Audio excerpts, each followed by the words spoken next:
Chucky, what do we got going on, man? Got some corn out in here. Sorghum Sudan. Sudan. Yep. And that'll get, what, 6-8 feet tall? We're gonna put the fertilizer. We got some Anderson's 2423, and it's a time release. We got it from Joe Jones at Angola Seed and Supply. We're gonna use our spring blower spreader with this little Milwaukee cordless spreader.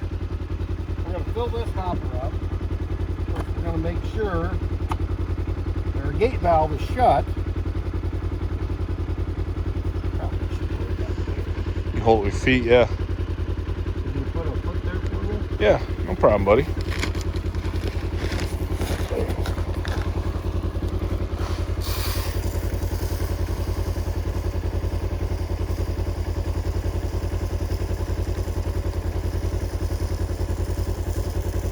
So what we're going to do, we're going to get back on the Gator, or the Ranger, and we'll be able to ride along this.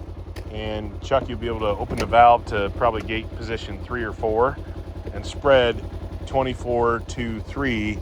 So we're going to give it a nice dose of nitrogen, which will get it going and get it turning green. It works pretty amazing. We've had really, really good luck with it.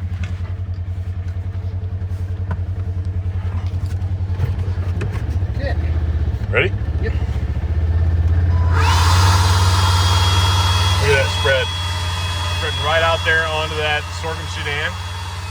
We got a rain. We got about a 65% chance of rain tomorrow. So this is why we're spreading today.